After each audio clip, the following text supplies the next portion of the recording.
بسم اللہ الرحمن الرحیم الحمد للہ رب العالمین والصلاة والسلام علی سید المرسلین نبینا محمد وعلى آلہ وصحبہ ومن تبعهم اجمعین اللہم اغفر لشیوخنا ولمشایخہم ولوالدینا ولوالدیہم وللمسلمین والمسلمات یا رب العالمین اللهم أصلح ولاة أمرنا وثبت أقدامنا وتوفنا مسلمين اللهم انفعنا بما علمتنا وعلمنا ما ينفعنا وارزقنا علما ينفعنا به ونعوذ بك بعلم لا ينفع ونسألك بعلم لا ننسى. تو یہ کتاب شیخ الاسلام ابن تیمیہ رحمہ اللہ کی کتاب ہے، جو کہ العقیدہ الواسطیہ کے نام سے مشہور ہے.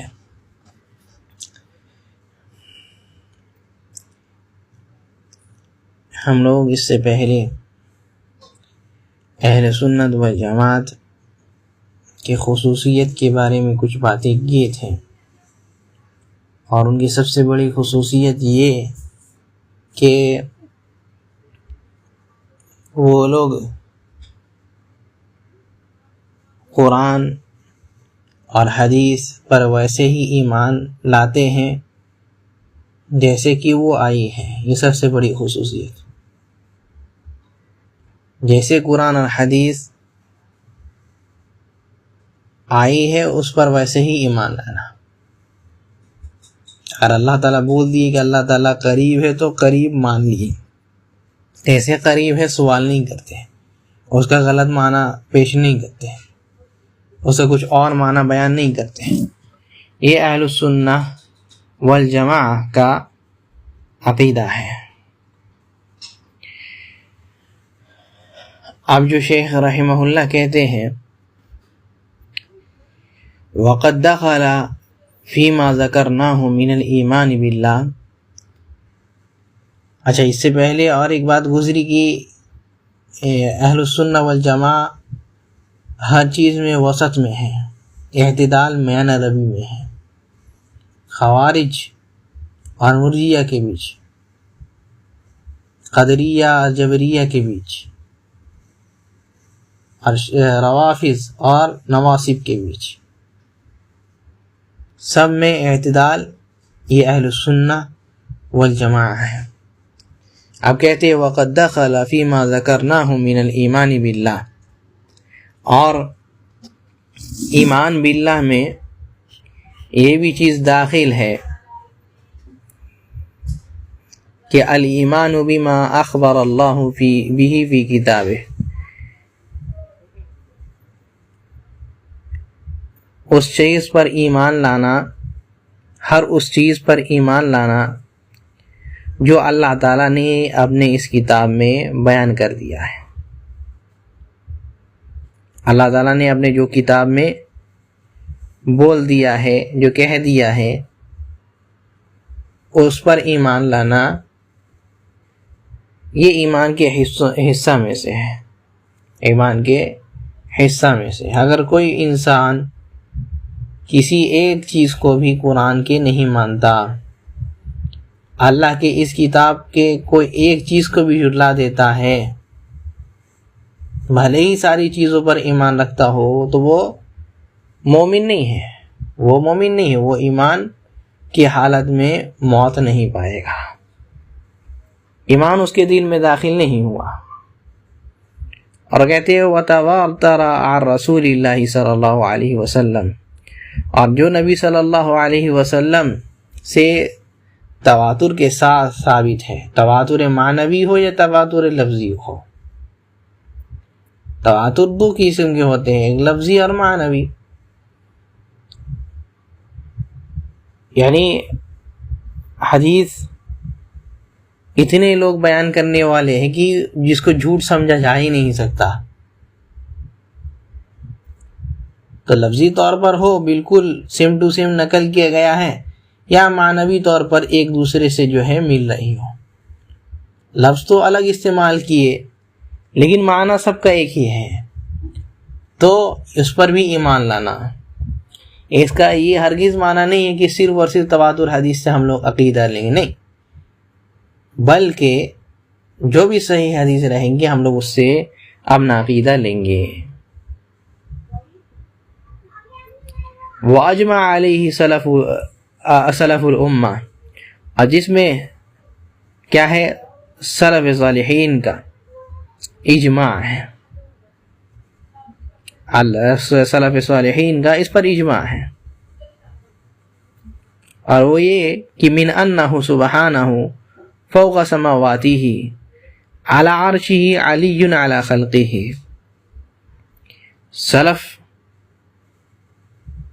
سلف کا اجماع ہے اس بات پر کہ اللہ سبحانہ و تعالی آسمانوں کے اوپر، 7 آسمانوں کے اوپر اپنے عرش میں ہے اور اپنے مخلوقات سے بلند ہے. وَهُوَ سُبْحَانَهُ مَعَهُمْ أَيْنَمَا كَانُوا، اور وہ اللہ سبحانہ و تعالی وہ ان کے ساتھ ہر جگہ ہے جہاں وہ لوگ ہوتے ہیں.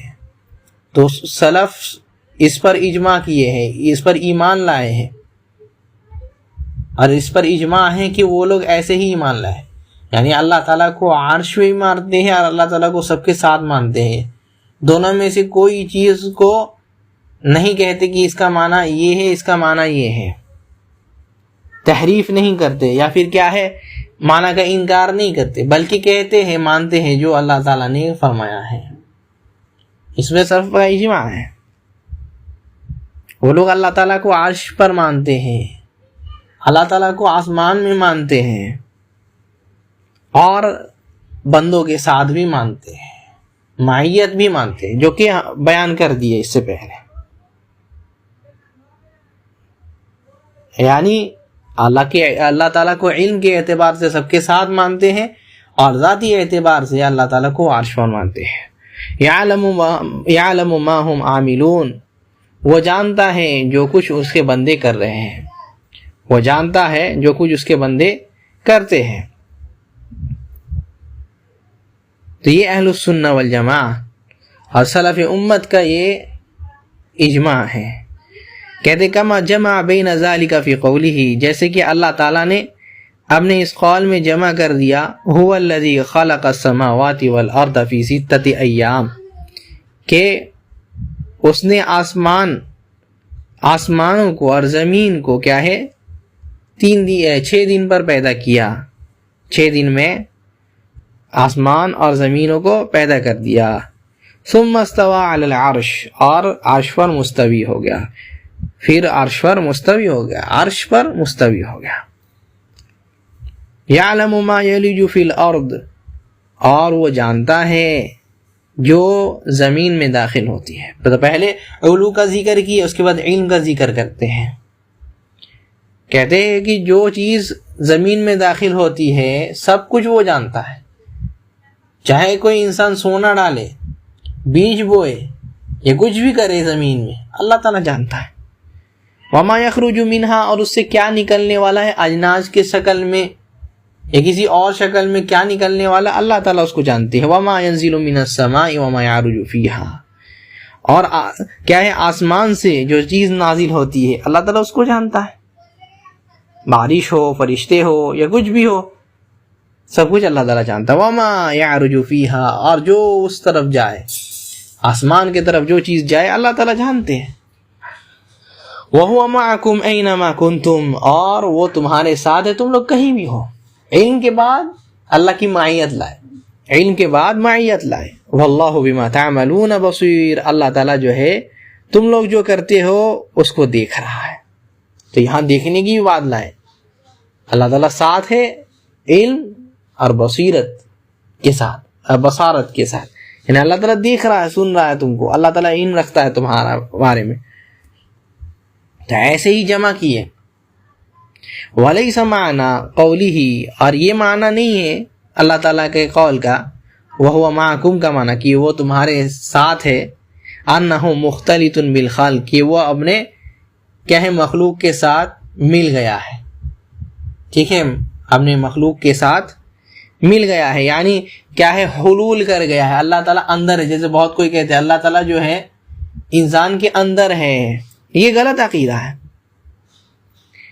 فَإِنَّ هَذَا لَا تُوجِبُهُ اللُّغَةُ کیونکہ یہ جو ہے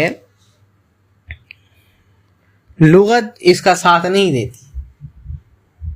عربی زبان میں ماں کا مطلب اندر ہونا یا اختلاط ہونا یہ معنی نہیں دیتی ہے، یہ معنی نہیں آتا ہے. جیسے اللہ تعالیٰ نے فرمایا محمد الرسول اللہ والذین معہ، محمد صلی اللہ علیہ وسلم اللہ کے رسول ہیں اور جو ان کے ساتھ ایمان لے، تو ان کے ساتھ یعنی کہ ان کے اندر ہے کیا نہیں. تو یہ بات کہ اللہ تعالیٰ اپنے مخلوق سے الگ ہے، ماں کا مطلب ساتھ میں ہے، یعنی اپنے جتنے بھی مخلوقات ہیں ان کو گھیرے ہوئے ہیں اپنے علم کے اعتبار سے. وَهُوَ خِلَافُ مَا اجمع علیہ سلف الامہ، اور یہ بالکل مخالف بات ہے جس پر سلف امت نے اجماع کیا ہے، بالکل خلاف بات ہے. یہ سلف کا اجماع ہے کہ اللہ تعالیٰ ساتھ میں ہے، علم کے اعتبار سے، ذات کے اعتبار سے اللہ تعالیٰ عرش پر ہے. اور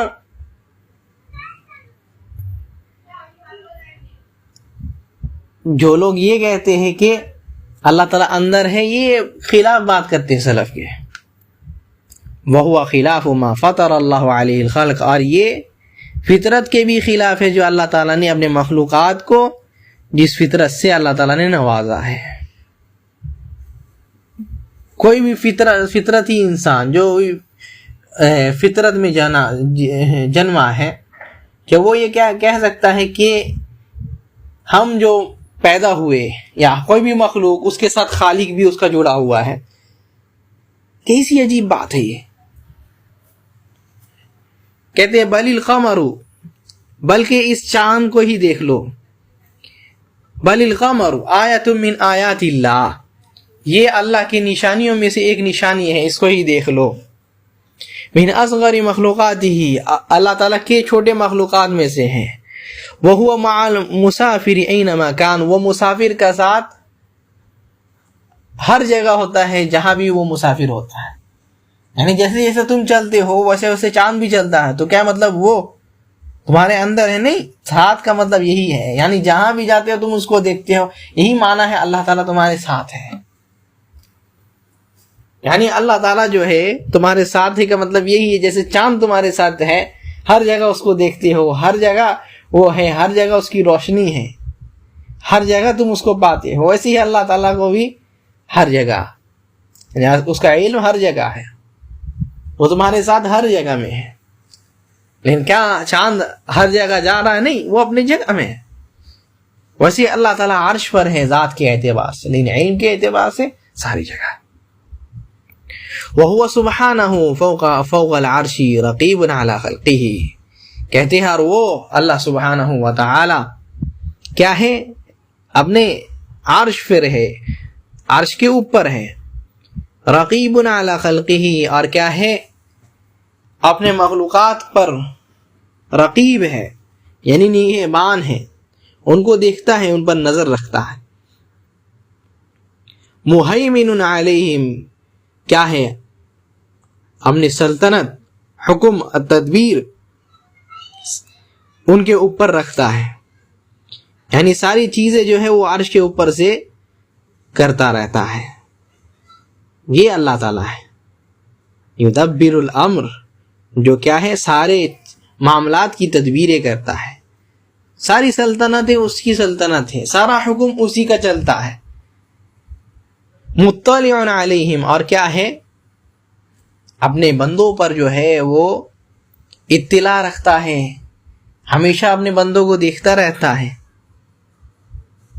ہمیشہ اپنے بندوں پر نظر رکھتا ہے.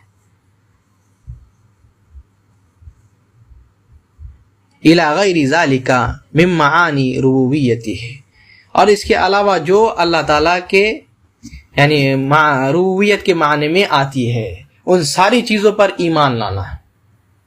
وَكُلُّ هَذَا الْكَلَامِ الَّذِي ذَكَرَهُ اللَّهُ من أنه فوق العرش وأنه معنى حق على حقیقته. اور ہر بات جو اللہ تعالیٰ نے بتایا چاہے وہ اللہ تعالیٰ عرش پر ہو یا اللہ تعالیٰ ہمارے ساتھ ہے یہ بات ہو یہ حق ہے وہ بالکل 100% حق ہے 100% حق ہے.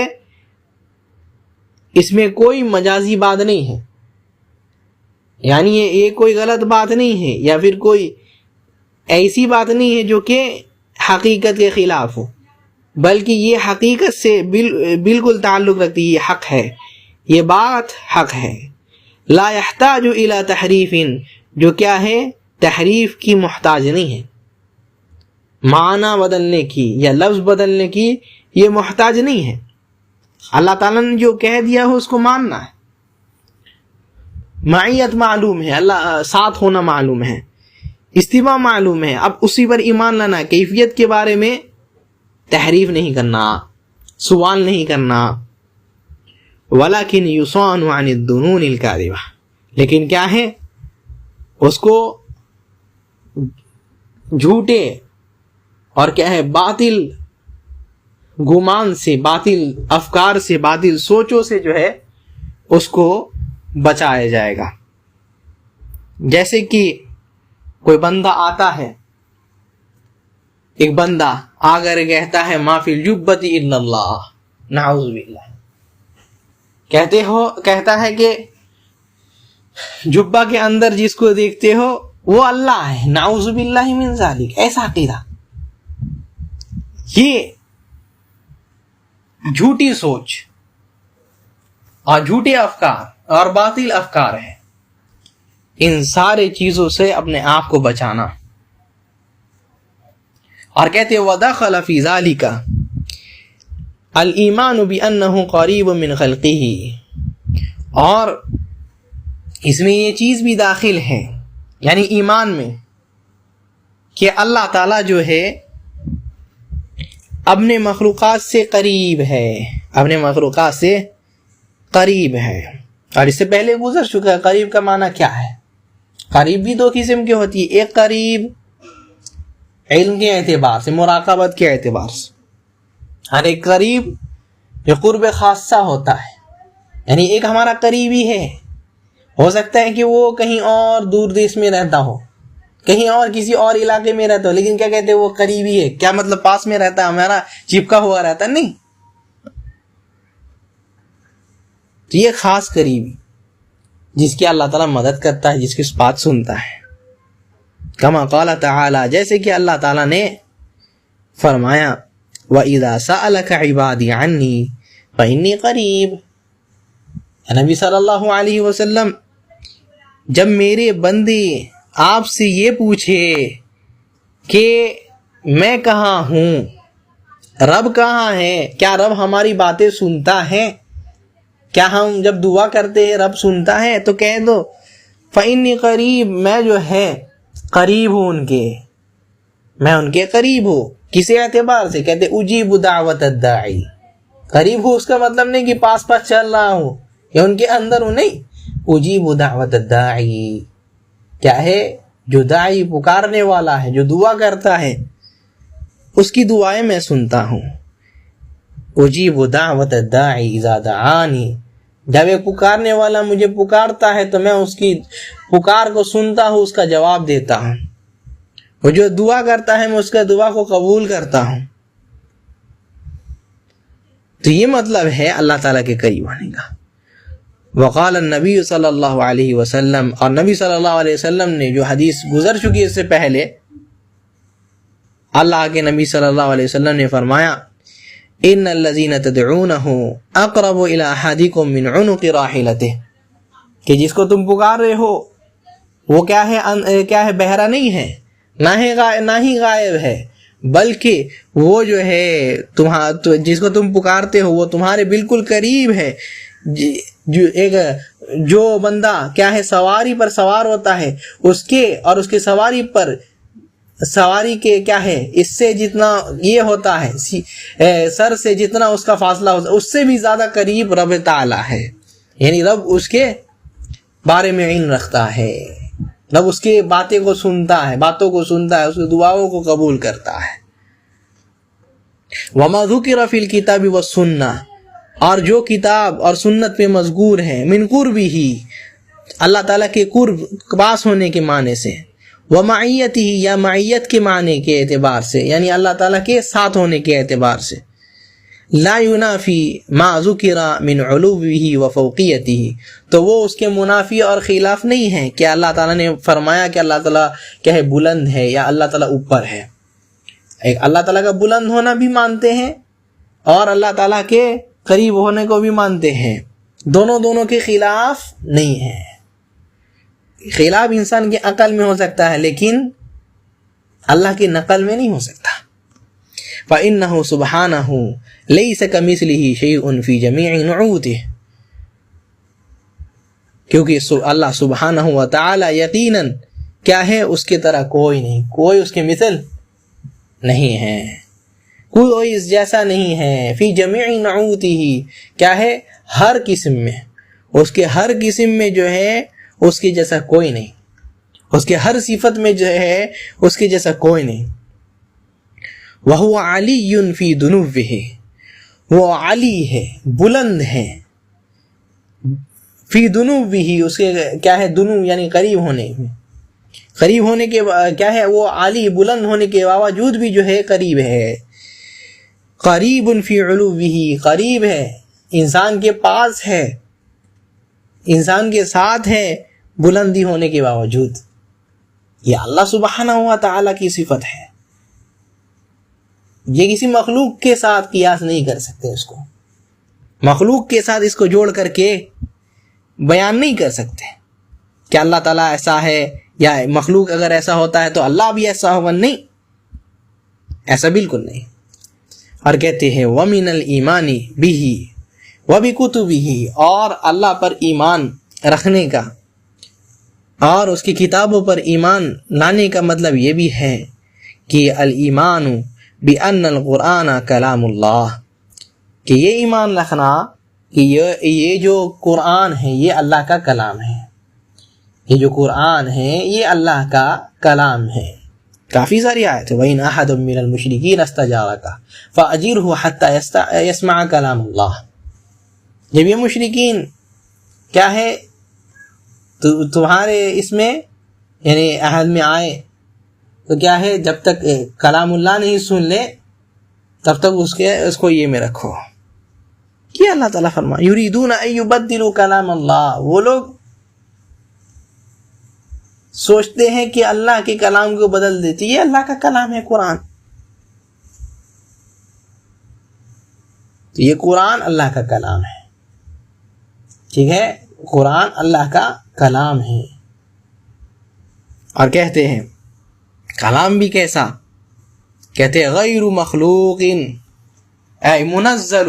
پہلی چیز یہ قرآن اللہ کا کلام ہے، پہلی چیز یہ منزل. دوسری چیز کہ یہ نازل کردہ ہے، یعنی اللہ تعالیٰ نے اس کو نازل کیا ہے. تنزیل من رب العالمین، یہ رب العالمین کے طرف سے نازل ہوئی ہے. تنزیل الکتاب لا ریب فیہ، یہ کتاب نازل ہوئی ہے، اس میں کوئی شک نہیں ہے. تنزیل من الرحمن الرحیم، یہ رحمان الرحیم کے طرف سے نازل ہوئی ہے. انا انزلناہ فی لیلۃ القدر، ہم نے اس کو لیلۃ القدر، قدر والی رات میں نازل کیا. کتنی ساری آیتیں. تو یہ قرآن منزل ہے، اللہ کا کلام ہے اور منزل ہے، نازل کردہ ہے. اور کہتے ہیں غیر مخلوق، کیا ہے یہ قرآن مخلوق نہیں ہے، یہ قرآن مخلوق نہیں ہے، یہ قرآن مخلوق نہیں ہے.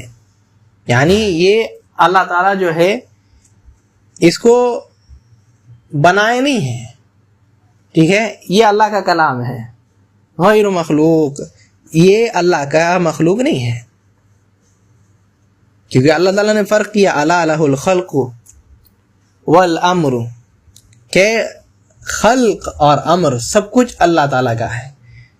الا لہ الخلق والامر تبارک اللہ رب العالمین، اسی کے لیے سارے مخلوقات ہے اور اسی کے لیے امر ہے، معاملات ہے، فیصلے ہیں. تو رب نے یہ فرق کیا. تو یہ قرآن اللہ کا کلام ہے، اللہ کی صفت ہے، اور صفت مخلوق نہیں ہوتی. تو یہ قرآن اللہ کا کلام ہے، منزل ہے، نازل کردہ ہے، اور یہ مخلوق نہیں ہے. جیسے کہ بہت سارے فرقے نکل گئے، کہنے لگے کیا یہ اللہ تعالیٰ کا کلام نہیں ہے. جیسے کہ انشاءاللہ آئے گا یہ بات آئے گی کہ کچھ لوگوں نے یہ کہا کہ یہ قرآن منزل نہیں ہے، یا یہ کہا کہ یہ قرآن جو ہے اللہ کا کلام نہیں ہے. جبریل علیہ السلام اللہ کے سامنے گئے، جو کچھ ان کو سمجھ میں آیا وہ آ کر کے نازل کر دیا. نعوذ باللہ من ذالک. یہ کیسا عقیدہ ہے؟ یہ قرآن اللہ کی طرف سے نازل کرتا ہے، یہ اللہ کا کلام ہے، یہ مخلوق نہیں ہے. منہ بدا، کہتے ہیں منہ بدا، اسی سے یہ شروع ہوئی. قرآن اللہ تعالیٰ سے ہی شروع ہوئی ہے، کسی اور سے نہیں شروع ہوئی ہے. تنزیل الکتاب من اللہ، یہ کتاب اللہ تعالیٰ کے طرف سے ہی نازل کرتا ہے. تو اللہ تعالیٰ ہی اس کو کہنے والا ہے. اب جب اللہ تعالیٰ کہنے والا ہے، نقل کرنے والے کوئی بھی ہو تو ایسا نہیں ہے کہ ہم لوگ کہتے ہیں کہ یہ اس کا کلام. نہیں، اگر کوئی بات کہہ دے، بھلے ہی 1000 سال بعد کوئی اس کو نقل کرے، تو کہنے والا تو وہی رہے گا نا، یا بدل جائے گا کہنے والا؟ نہیں، اس کو نقل کرنے والے الگ ہو جاتے، لیکن کہنے والا جو ہے وہ پہلا والا ہی کہنے والا رہتا. تو منہ بدا، یہ اسی کے طرف سے شروع ہوئی ہے. وَإِلَيْهِ يَعُودُ، اور کیا ہے، اسی کے طرف یہ لوٹ جائے گی، اسی کے طرف یہ قرآن لوٹ جائے. جیسے کہ عبداللہ ابن مسعود کی کیا ہے قول ہے امام دارمی کے پاس، کہتے ہیں یہ قرآن، کہتے ہیں لَيُسْرَيَنَّ عَلَى الْقُرْآنِ ذَاتَ لَيْلَةٍ فَلَا يُتْرَكُ آيَةٌ فِي مُصْحَفٍ وَلَا فِي قَلْبِ أَحَدٍ إِلَّا رُفِعَتْ. سنو، ایسا زمانہ ضرور آئے گا کہ یہ قرآن ایک رات میں ایسے ہی اللہ تعالیٰ اٹھا لیں گے، چاہے مصحف سے ہو یا کیا ہے کسی کے بھی دل میں یہ قرآن جو تھا، اللہ تعالیٰ اس کو جو ہے ایک رات میں اس کو اٹھا لیں گے. یہ قیامت کے جو ہے پہلے ہوگا. اللہ تعالیٰ ہم لوگوں کو اس حالت سے بچا کر کے رکھے، قرآن کے اٹھانے سے پہلے ہم لوگوں کو اٹھا لیں. وَأَنَّ اللَّهَ تَكَلَّمَ بِهِ حَقِيقَةً، اور کیا ہے، اور اللہ تعالیٰ جو ہے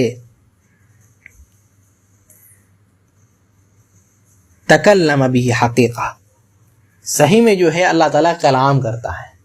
اللہ تعالیٰ قرآن کے ذریعے حقیقتاً، ٹھیک ہے، حقیقت میں کلام کرتا ہے. حقیقت میں کلام کرتا ہے مطلب وہ جو کلام کرتا ہے اس میں حروف ہوتے ہیں، وہ جو کلام کرتا ہے اس میں آواز ہوتی ہے جو کہ سنی جاتی ہے. جیسے موسیٰ علیہ السلام کا قصہ،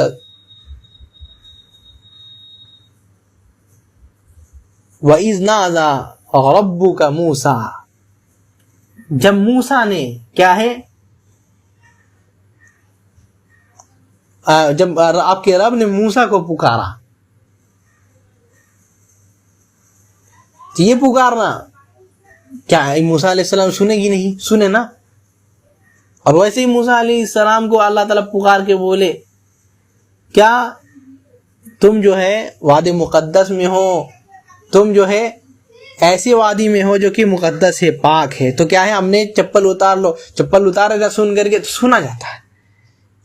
حقیقت کا معنی یہ ہے کہ اس میں حروف ہوتے ہیں، جیسے ہر لغت میں حروف ہوتے ہیں، اسی سے لفظ بنتے ہیں، اور اس میں آواز ہوتی ہے، یعنی سنی جاتی ہے وہ آواز. وَأَنَّ هَذَا الْقُرْآنَ الَّذِي أَنزَلَهُ اللَّهُ عَلَى نَبِيِّ مُحَمَّدٍ صلی اللہ علیہ وسلم ہوا کلام اللہ حقیقتاً، اور یہ قرآن جس کو اللہ تعالیٰ نے اپنے نبی محمد صلی اللہ علیہ وسلم پر نازل کیا ہے، یہی اللہ تعالیٰ کا کلام حقیقی ہے. یعنی اللہ تعالیٰ نے جو یہ دیا ہے اللہ نبی صلی اللہ علیہ وسلم کو، یہ حقیقی کلام ہے، یہ حقیقی کلام ہے. لا کلام غیرہ، ٹھیک ہے، کسی اور کا کلام نہیں ہے، کسی اور کا کلام نہیں ہے، اللہ تعالیٰ کا ہی کلام ہے. ہاں، اللہ تعالیٰ کس کے طرف سے پہنچا ہے؟ جبریل علیہ السلام کی طرف سے. ٹھیک ہے، جبریل علیہ السلام کو اللہ تعالیٰ بولے، وہ سنے، سن کر کے بھی کیسی حالت ہوئی کہ سن کر کے بے ہوش ہو گئے. اللہ تعالیٰ کا قول ایسا اتنا بھاری. جب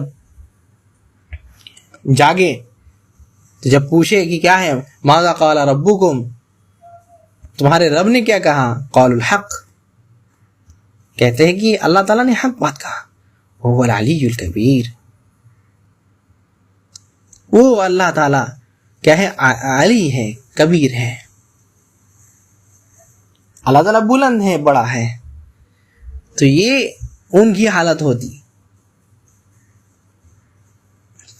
پھر وہ لا کر کے نبی صلی اللہ علیہ وسلم کو جا کر کے پہنچاتے کہ اللہ تعالیٰ نے یہ فرمایا، اور نبی صلی اللہ علیہ وسلم کی وہ یہ حالت ہوتی. وحی کے سلسلے میں کافی ساری باتیں منقول ہے کہ نبی صلی اللہ علیہ وسلم کیا ہے. ایک صحابی کہتے ہیں نبی صلی اللہ علیہ وسلم میرے کیا ہے ران میں لیٹ کر کے تھے، تبھی ان پر وحی نازل ہونی شروع ہو گئی. تو کیا ہے، کہتے ہیں یکاد فخذی یکسر، کہ میرا جو ہے یہ جو ران ہے ایسا لگتا ہے کہ ٹوٹ ہی جائے گا. ایسی یعنی نبی صلی اللہ علیہ وسلم پر بھاری یہ نازل ہونا شروع ہو گئی.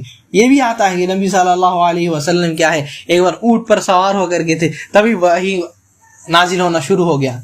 وہ اونٹ بھاڑ سامان ہی نہیں پایا، وہ تبھی جو ہے گر گیا، وہ بیٹھ گیا. وہ تو یہ قرآن کا بھاری پن، یہ قرآن اللہ تعالیٰ کی طرف سے منزل ہے. تو یہ اللہ تعالیٰ کا کلام ہے، کسی اور کا کلام نہیں ہے. اور کہتے ہیں ولا يجوز اطلاق القول بانه حکایۃ عن کلام اللہ، اور یہ جائز نہیں ہے کہ کوئی اس کو کہے کہ یہ حکایت ہے. یعنی حکایت ہے، یعنی کیا کہتے ہیں اللہ تعالیٰ کے کلام کے جیسا ہے. اللہ تعالیٰ کا کلام نہیں، اللہ تعالیٰ کے کلام جیسا ہے. جیسے کہ کلابی لوگ کہتے ہیں، عبداللہ کیا ہے عبداللہ بن سعید بن کلاب کے لوگ.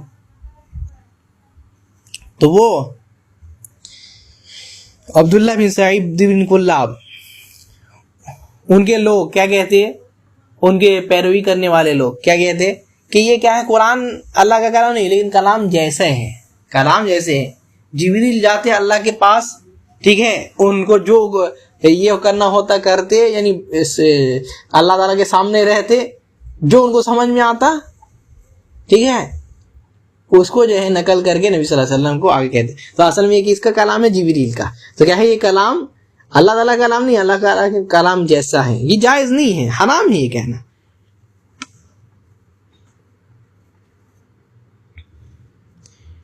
او عبارت عنہ، کیا ہے یا کیا ہے اللہ تعالیٰ کی عبارت ہے، اس سے نقل کی گئی ہے، یعنی تعبیر کی گئی ہے.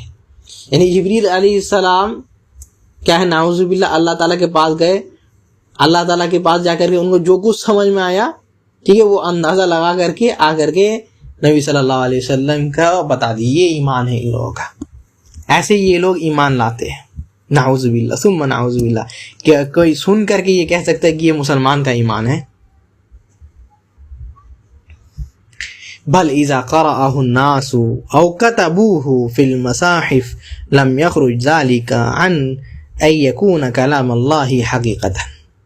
بلکہ اس کو جب لوگ لکھتے بھی ہیں کیا ہے، یا پڑھتے بھی ہے یا لکھتے بھی ہے، ٹھیک ہے، مصاحف میں یعنی قرآن کے کاپیوں میں، تو تب بھی جو ہے یہ اللہ تعالیٰ کے کلام سے نہیں نکلتا حقیقی معنی میں. یعنی اگر ہم کوئی کاپی میں قرآن کی کوئی آیت لکھ دی ہے، قرآن کی کوئی سورت لکھ دے، تو کیا ہم کہیں گے کہ یہ میرا کلام ہے؟ نہیں، یہ اللہ تعالیٰ کا کلام ہے، اس کی ویسی ہی عزت کی جائے گی، اس کی حرمت ویسی ہی ہوگی جیسے قرآن کی ہوتی ہے۔ فَإِنَّ الْكَلَامَ إِنَّمَا يُضَافُ حَقِيقَةً إِلَى مَنْ قَالَهُ مُبْتَدِئًا، کہتے ہیں کیونکہ کلام جو ہے سنو حقیقت میں اسی کی طرف اس کو اضافت کی جاتی ہے، یعنی کہا جاتا ہے کہ کہنے والا وہی ہے جو اس کو پہلے کہتا ہے، یعنی جو کسی کلام کو کہتا ہے، یعنی جو پہلا کلام کو کہنے والا ہوتا ہے اسی کی طرف اس کی نسبت ہوتی ہے۔ جیسے کہ ہم بتائیں، اگر کوئی انسان 1000 سال پہلے ایک بات کہہ دیا ہے اور آج اس کو نقل کیا جائے گا تو اس کا مطلب یہ نہیں ہوگا کہ یہ کہا ہے، وہی کہا ہے، وہ نسبت اسی کی طرف رہے گی۔ لا الی من قالہ مبلغا او مؤدیا، یا اس کے طرف نسبت نہیں کی جائے گی جو کیا ہے اس کو پہنچایا ہے یا کیا ہے یعنی نقل کیا ہے یا اس کو کسی کو بتایا، بلکہ اسی کا قول ہوگا جو پہلے اس کو بولا، ٹھیک ہے، بھلے ہی نقل کرنے والے کوئی بھی ہوں۔ وقد دخل ايضا فيما ذكرناه من الايمان به وبكتبه ورسله، اور ایمان میں یہ بھی داخل ہے جو کہ ہم نے ذکر کیا ہے، یعنی اللہ تعالیٰ پر ایمان، اس کی کتابوں پر اور اس کے رسولوں پر ایمان میں سے یہ بھی ہے، کہتے ہیں الایمان بان المؤمنین یرونه یوم القیامہ عیانا بابصارهم، کہ مومنین قیامت کے دن رب تعالیٰ کو قیامت کے دن وہ لوگ دیکھیں گے، قیامت کے دن رب تعالیٰ کو مومنین دیکھیں گے۔ اس سے پہلے یہ بات بھی گزر چکی ہے، جہاں تک اللہ تعالیٰ کی رؤیت کی بات ہے، اللہ تعالیٰ کو دیکھنے کی بات ہے، تو دنیا میں کوئی نہیں دیکھ سکتے، دنیا میں کوئی نہیں دیکھ سکتے، ٹھیک ہے، ہاں سپنے میں دیکھا جا سکتا ہے، لیکن قیامت میں اب انکار کیے یہ لوگ، کہتے ہیں کہ نہیں دیکھ سکتے، قیامت میں یہ لوگ انکار کیے کہ قیامت میں بھی نہیں دیکھ سکتے، اور قرآن میں جتنی بھی آیتیں آئی، ٹھیک ہے، اللہ تعالیٰ کے دیکھنے کے بارے میں یہ جتنی بھی حدیثیں آئی اس کو انکار کیا ہے، اللہ تعالیٰ بچائے۔ تو کیا ہے، اس پر بھی ایمان لانا کہ مومنین قیامت کے دن اللہ تعالیٰ کو دیکھیں، وجوہ یومئذ ناظرہ الی ربہا ناظرہ، بہت سے چہرے اس دن روشن ہوں گے، اپنے رب کے طرف دیکھتے ہوں گے۔ اور کیا ہے، کہتے ہیں دیکھیں گے، کیسے دیکھیں، عیانا بابصارہم، اپنے آنکھوں سے دیکھیں گے، اپنے آنکھوں سے دیکھیں گے۔ کما یرون الشمس صحوا لیس دونہا سحابا، کہتے صحابن، کیا ہے، جیسے سورج کو دیکھتے ہیں، جب سورج اور سورج کے بیچ کوئی بادل نہیں ہوتا، بالکل کلیئرلی دیکھتے ہیں، ویسے ہی اللہ تعالیٰ کو کلیئرلی دیکھیں گے۔ وَكَمَا يَرَوْنَ الْقَمَرَ لَيْلَةَ الْبَدْرِ لَا يُضَامُّونَ فِي رُؤْيَتِهِ، یہ کیا ہے، 14ویں چاند کو جیسے دیکھتے ہیں، 14 تاریخ کے چاند کو جیسا دیکھتے ہیں بغیر کسی کیا ہے تکلیف کے، ویسے ہی رب تعالیٰ کو دیکھیں گے۔ جب کوئی بادل نہیں ہوتا آسمان میں، چاند کو جیسے دیکھتے ہیں نا، ویسے ہی کلیئرلی واضح طور پر اپنے رب کو انسان دیکھے گا، مومنین دیکھیں گے۔ کیوں؟ کافر لوگ کیوں نہیں؟ اللہ تعالیٰ ان کے بارے میں فرمایا کلا انہم عن ربہم یومئذ لمحجوبون، کہ کلا یقیناً نہیں، ٹھیک ہے، بالکل بھی نہیں، انہم عن ربہم یومئذ لمحجوبون، وہ لوگ جو ہے اپنے رب کے دیدار سے جو ہے حجاب کر دیے جائیں گے، محروم کر دیے جائیں گے۔ تو مومنین جو ہے اپنے رب کو دیکھیں گے، یرونہ سبحانہ وہم فی عرصات القیامہ، وہ لوگ اپنے رب کو دیکھیں گے اور وہ عرصات قیامت میں، یعنی قیامت کے محشر میں وہ لوگ ہوں گے، وہ جو محشر ہوگا، وہ جو کیا ہے میدان ہوگا، اس میں رب کو دیکھیں گے. ثم یرونہ بعد دخول الجنہ، اور پھر جو ہے جنت دخول میں، جنت کے دخول کے بعد، جنت میں داخل ہونے کے بعد پھر اللہ تعالیٰ کو دیکھیں گے. اور یہ دیکھنا یہ نعمت ہے، یہ دیکھنا نعمت ہے. وہ دیکھنا نعمت نہیں ہے، لیکن یہ دیکھنا نعمت ہے، کیونکہ اللہ تعالیٰ اس میں اپنے حجاب کو بھی ہٹا دیں گے، اپنے حجاب کو بھی ہٹا دیں گے. اللہ تعالیٰ جمیل ہے، تو جب انسان دیکھے گا تو وہ جمال کو دیکھے گا، جمیل کو دیکھے گا، اصل خوبصورتی کو دیکھے گا. اسی کو نبی صلی اللہ علیہ وسلم کیا ہے بیان کیے آیت پڑھ کر کے، للذین احسنوا الحسنى وزیادہ، جو اچھا کام کرتے ہیں اس کے لیے حسنہ یعنی جنت ہے، اور اس سے بھی زیادہ. زیادہ کیا ہے؟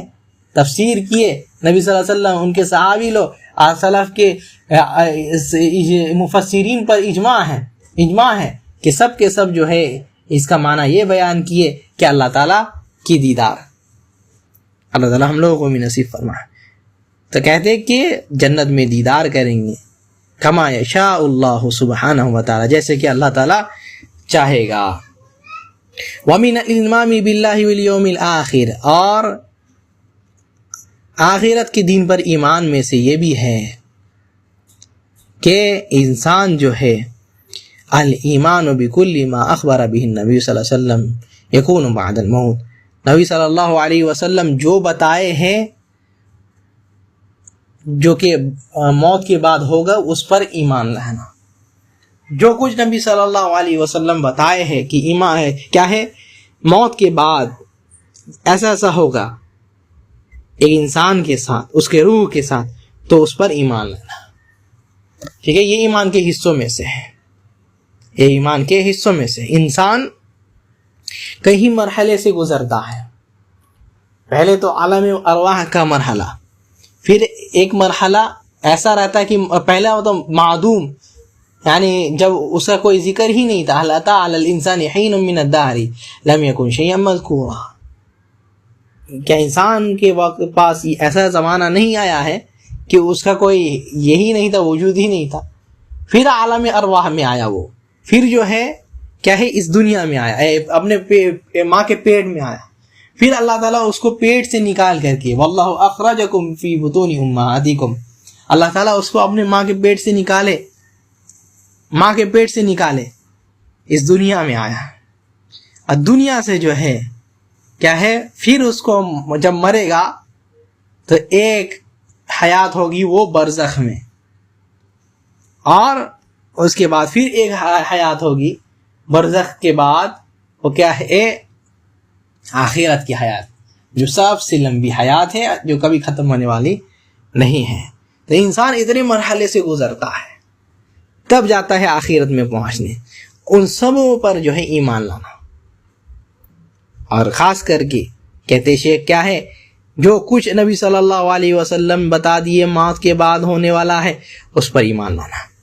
جو کچھ حدیث میں بتا دیے کہ ایسا ایسا ہوگا، ٹھیک ہے، قبر میں ایسا ہوگا، قبر میں جو ہے فرشتے آئیں گے، سوالات پوچھیں گے، جو جواب دے گا اس کے لیے جو ہے جنت کے کیا ہے کھڑکیاں کھول دیے جائیں گے، اس میں ہوا آئے گی، اس کے جو ہے قبر کو اور زیادہ یہ کر دیا جائے گا. ٹھیک ہے، اور جو بندہ نہیں جواب دے سکے گا اس کو مارا جائے گا، عذاب دیا جائے گا، اس کی قبر کو تنگ کر دیا جائے گا. سب پر ایمان لانا. فَيُؤْمِنُونَ بِفِتْنَةِ الْقَبْرِ، وہی کہتے کہ فتنہ قبر یعنی عذاب قبر پر ایمان، عذاب قبر پر ایمان لانا. اللہ تعالیٰ نے جو عذاب قبر کے بارے میں فرمایا اس پر ایمان لانا. جیسے کہ اللہ تعالیٰ نے فرمایا بھی کہ عذاب، نبی صلی اللہ علیہ وسلم نے فرمایا بھی کیا ہے، تعوذ باللہ من عذاب القبر، تعوذ باللہ من الاربعہ، کیا ہے 4 چیزوں سے پناہ مانگو، اور اس میں سے کیا فرمایا کہ عذاب قبر سے بھی پناہ مانگو، نعوذ باللہ. اس لیے نبی صلی اللہ علیہ وسلم کی مشہور دعا 4 چیزوں سے پناہ مانگتے، اللہم انی اعوذ بک من عذاب القبر، واعوذ بک من فتنۃ الدنیا، ومن فتنۃ المحیا والممات، ومن فتنۃ المسیح الدجال. 4 چیزوں سے نبی صلی اللہ علیہ وسلم پناہ مانگا کرتے تھے. وبعذاب القبر ونعیمہ، اور کیا ہے، ہاں، اور بہت کوئی فتنہ سے مراد یہ بھی لیے، فتنہ قبر سے مراد یعنی سوال، یہ فتنہ ہوگا بہت بڑا، یہ فتنہ ہے بہت بڑا کہ ایک انسان آ کر کے آزمایا جا رہا ہے، اب سوال ہو رہا ہے اس کو، من ربو کا، مادینوں کا، من نبیوں کا. اللہ تعالیٰ ہم لوگوں کو ثابت قدم رکھے. تو جو قبر میں ثابت قدم رہے گا وہ کیا ہے؟ اب اس کا پورا یہ جو ہے آسان. اس لیے امیر المؤمنین خلیفہ ثالثہ عثمان بن عفان رضی اللہ عنہ جب بھی قبر کے پاس جاتے کہ بہت روتے کہتے ہیں ان القبر اول منزلۃ من منازل الاخرہ.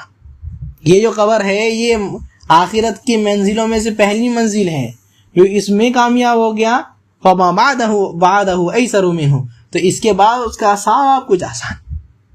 جو اس میں یہ ہو گیا، اس میں فیل ہو گیا، تو کہتے فما بعدہ اشد منہ، اس کے بعد جو ہے اس کے بعد بہت سخت اور بہت خراب اس کا انجام ہوگا. تو یہ بات اللہ تعالیٰ ہم لوگوں کو بچا کر کے ثابت قدم رکھے. وبعذاب القبر وبنعیمہ، اور کیا ہے عذاب قبر پر اور اس کے نعمت پر، یعنی جو نعمتیں ملنے والی ہے اس پر بھی ایمان لانا. جیسے کہ حدیثوں میں آیا بھی ہے کہ جیسے ہم بتائیں کہ جو سوال میں کامیاب ہو گیا اس کو نعمتیں دی جائیں گی، اس کو نعمتیں دیے جائیں گی. ٹھیک ہے، جیسے جنت کی کھڑکیاں کھولنا، اس کو جنت کے لباس پہنانا، جنت کی بستر دینا وغیرہ وغیرہ. اور کیا ہے عذاب میں بھی، ٹھیک ہے، عذاب جیسے ایک انسان سو کر کے رہتا ہے، سبنا میں ہے، اس کو مار رہے ہیں کوئی، ٹھیک ہے، یہ کچھ کھا رہا ہے، کہیں گھوم رہا پھر رہا، عیش میں ہے. انسان سو کر کے ہے، دوسرا انسان اس کو دیکھتا ہے کچھ محسوس نہیں، لیکن وہ سپنے میں اس کو محسوس ہو رہا ہے. جب ایسا ہو سکتا ہے تو عذاب قبر میں کیوں نہیں ہو سکتا یار؟ قبر کا عذاب کیوں نہیں ہو سکتا؟ لیکن جب انسان کیا ہے قرآن کا انکار، حدیث کا انکار کرنے میں آ جاتا ہے تو کیا ہے عقل بھی اس کا ساتھ نہیں دیتی. تو کیا ہے عذاب قبر پر اللہ تعالیٰ نے یہ قرآن میں بھی فرمایا. لیکن معتزلہ لوگ کیا ہے اس کا انکار کرتی ہیں. معتزلہ لوگ عذاب قبر کا انکار اور کیا ہے قبر کا عذاب اور قبر میں جو نعمت ملنے والی ہے اس کا انکار کی ہے. جبکہ اللہ تعالیٰ نے فرعون کے بارے میں فرما دیا کہ النار یعرضون علیہا غدوا وعشیا، کہ آگ جو ہے اس کے اوپر جھلکتی ہے، آگ اس کو دبوچتی ہے فرعون کو. ویوم تقوم الساعہ، اور جب قیامت آئے گی، ٹھیک ہے، تو کہا جائے گا، اللہ تعالیٰ حکم دیں گے ادخلوا آل فرعون اشد العذاب، فرعون اور اس کے ساتھیوں کو جو ہے شدید عذاب میں ڈالو، یعنی جہنم میں ڈالو. یہ جہنم میں قیامت کو اٹھنے سے پہلے، قیامت کے آنے سے پہلے کون سے عذاب میں ڈالا گیا بھائی؟ یہ قبر کا عذاب، یہ قبر کا عذاب. تو اس پر بھی ایمان لانا یہ ایمان کے حصوں میں سے ہے. تو ایمان باللہ میں یہ ساری چیزیں داخل ہیں، ٹھیک ہے، اور یہ اہل سنہ والجماع اس پر یقین رکھتے ہیں. یعنی ایمان اگر کہے تو غیب، جتنی بھی غیب کی چیزیں ہیں سب پر اہل سنہ والجماع جیسا آیا ہے ویسے ہی ایمان لاتے ہیں، اس پر سوال نہیں کرتے کبھی. تو یہی ہم انشاءاللہ ہم لوگ رکتے ہیں، اللہ تعالیٰ سے دعا کرتے ہوئے کہ اللہ تعالیٰ ہمارے لیے آسانی فرما، رب ہمارے ایمان کو مضبوط فرما، رب ہمارے لیے آسانی فرما، اور رب قیامت کے دن ہمارے لیے آسانی فرما، قبر میں ہمارے لیے آسانی فرما، رب جنت الفردوس کا مستحق بنا، اپنے دیدار کا ہم لوگوں کا مستحق بنا، ہم لوگوں کو جہنم سے آزاد کر دے، رب جہنم سے بچا، رب ہمارے گناہوں کی مغفرت فرما، ہمارے خطاؤں کو معاف فرما، ہماری نیکیوں کو قبول فرما، ہمارے اعمال کی اصلاح فرما. سبحانک اللہم و بحمدک، اشہد ان لا الہ الا انت، استغفرک و اتوب الیک. اللہم صلی وسلم علی محمد.